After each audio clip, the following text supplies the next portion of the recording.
Hello everyone, welcome to my channel SK English classes.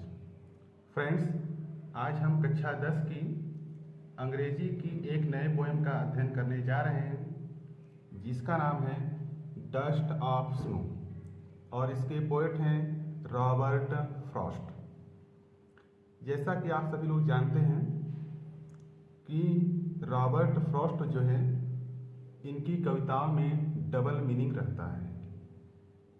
यानी इनको जैसे हिंदी में आपके बिहारी जी होते हैं, ठीक उसी तरह से इनको भी माना जाता है।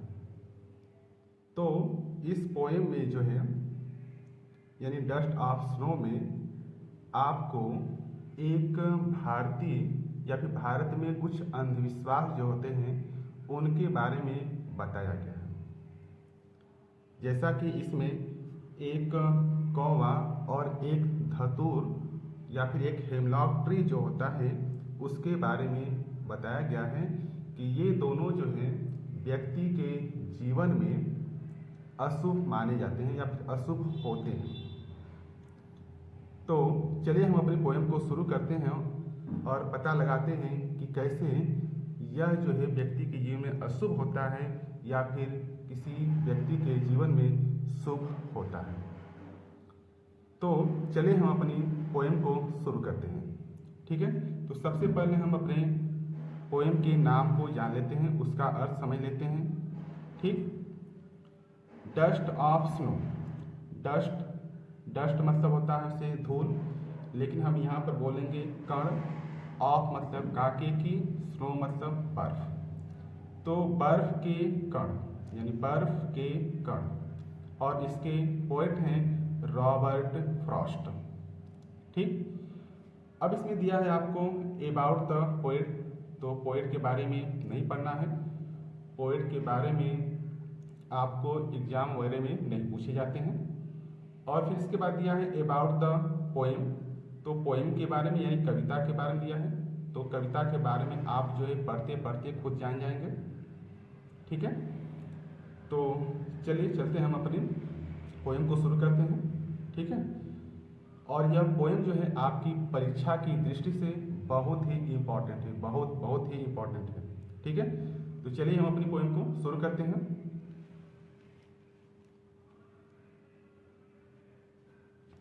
कहते हैं the way a crow shook down on me the dust of snow from a hemlock tree। तो पोएट कहते हैं कि द वे मतलब जिस तरीके से या फिर जिस तरह से, अ क्रो मतलब एक कौवे ने, सूक डाउन मतलब हिलाना होता है, सूक डाउन यानी हिलाकर गिराया, ऑन मी मतलब मेरे ऊपर। ठीक, क्या गिराया? The dust of snow. The dust मतलब यानी कण, ऑफ स्नो मतलब बर्फ, यानी बर्फ के कण को। ठीक, तो the way a crow shook down on me the dust of snow, यानी जिस तरीके से एक कौवे ने शूक डाउन ऑन मी मतलब मेरे ऊपर गिराया, द डस्ट ऑफ स्नो यानी बर्फ के कण, फ्रॉम अ हेमलॉक ट्री यानी एक हेमलॉक वृक्ष से या फिर एक हेमलॉक पेड़ से। ठीक, तो जिस तरह से एक कौवे ने हेमलॉक वृक्ष से या फिर एक हेमलॉक के पेड़ से बर्फ के कण को मेरे ऊपर हिलाकर गिराया। ठीक, तो इसमें क्या है मतलब कि क्रो यानी कौवा और एक हेमलॉक ट्री यानी एक पॉइजनस ट्री होता है, यानी एक जहरीला पौधा होता है। ठीक, तो ये दोनों जो है मतलब क्या है, व्यक्ति के जीवन में अशुभ मतलब माने जाते हैं। तो अब ये दोनों जो है मतलब कैसे मिलकर के पोएट के जीवन को मतलब खुश कैसे कर देते हैं। ठीक है, वो आगे बताते हैं। चलिए देखिए, फिर एक बार फिर से रिविजन कर लेते हैं इसका कि the way a crow shook down on me the dust of snow from a hemlock tree, यानी जिस तरह से एक कौवे ने हेमलॉक वृक्ष से बर्फ के कणों को मेरे ऊपर गिराया। ठीक, अब फिर देखिए अब आगे क्या होते हैं। अब आगे फिर बताते हैं कवि कि जब बर्फ के कण कवि के ऊपर गिरते हैं तो कवि का हृदय कैसे परिवर्तित हो जाता है। देखिए, has given my heart a change of mood and saved some part of a day I had to. Has given my heart, has given my heart यानी इसने मेरे हृदय को, ठीक है, देखिए किसने, यानी बर्फ के कण ने हैज गिवन माई हार्ट यानी मेरे हृदय को परिवर्तित कर दिया यानी बदल दिया। कहने मतलब क्या है, कवि जो है मतलब थोड़े से अप्रसन्न थे, दुखी थे, तो इससे इनका हृदय क्या हो गया, इनके हृदय को दे दिया, यानी क्या दिया, सुख दे दिया, चैन दे दिया, शांति दे दिया। ठीक है, यानी इस बर्फ के कण ने जब उनके शरीर पर गिरा तो उसका हृदय यानी कवि का हृदय जो है उनके हृदय को सुख, चैन और शांति दे दिया। फिर इसके बाद क्या हुआ कि अ change of mood, a change यानी परिवर्तन हो गया, ऑफ मूड मतलब मनोदशा, और इससे कवि की मनोदशा जो है मतलब बदल गई। ठीक, यानी कहना मतलब क्या है कि वो मतलब कहीं पर जा रहे थे और थोड़ा सा दुखी थे, ठीक, लेकिन जाते जाते जो ही इस हेमलॉक वृक्ष के नीचे पहुंचते हैं तो उस पर जो है एक कौवा बैठता है और बर्फ का कण जो है उनके ऊपर गिर जाता है।